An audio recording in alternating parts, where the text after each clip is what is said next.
iDiskiTV powered by World Sports Betting. Orlando Pirates 1, Kaizer Chiefs 2. DStv Premiership. Number 3 and number 4. Badlalile number 2 position. Good goal by Frosler, an absolutely beautiful stunner. Next to me is former Orlando Pirates midfielder, also former Jomo Cosmos midfielder, Gerald Modabi. Gerald, thank you very much for joining us, sir. What did you make of the game?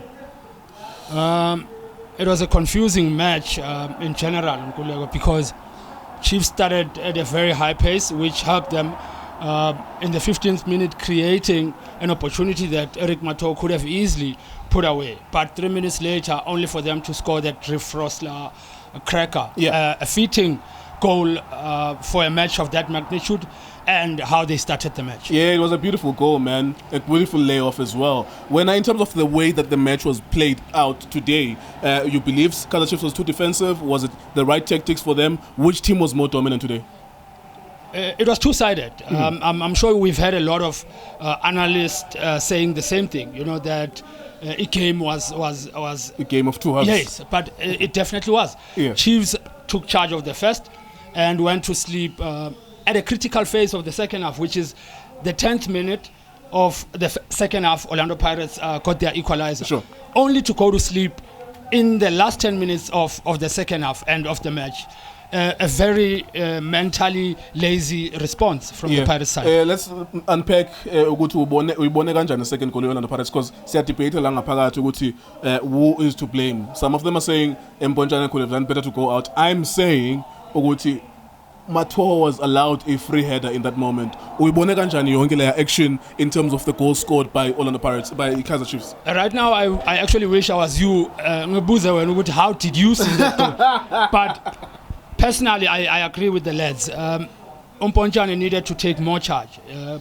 We don't like this comparison of the old players and the current generation.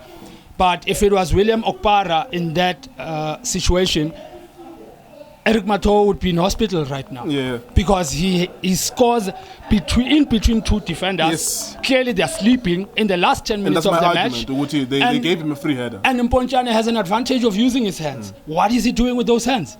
So when your blame is all around. The goalkeeper. Okay, but I don't agree with that. The goalkeeper must take the fall. It's his. He must own it. Okay, there you go. Let's have a look at some of the technical changes or adjustments from both sides. There was a concern ngaphakathi lana ukuthi the time uKamapileta phuma nge-injury bafaka uKieran Barker, so you're taking out a wide player ku front three yakho ufake midfielder ukuthi Stuart Baxter was really just trying to close off the game, ayibulale game, but they didn't lose the game, so it was a inspired substitution. What would you have done in that moment? Do you agree with the Stuart Baxter?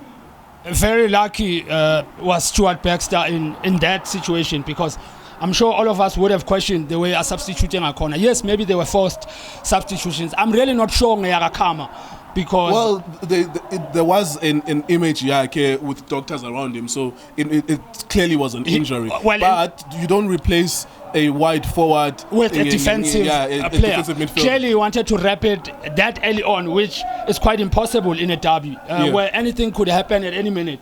So to replace an attacking classy player like that with a defensive player was quite questionable and wrong in general. From an entertaining perspective, though, besides analyzing, were you entertained today? I mean, we were here, there were so many of us inside here. Was it an entertaining derby? Because one of the debates is that it loses spark derby. Now there's no fans and so on. Were you entertained today? 3 goals scored. You've just taken it out of my mouth.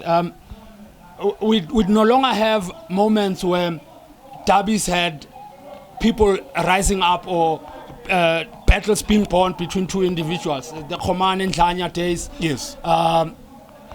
The Cheris Kosana Paloi days. Yes. And players that could grab the match by the scruff of its neck. The Atazwanes, my colleague Joseph Makanya, Vilagazi as well. Even Junior Kanya himself.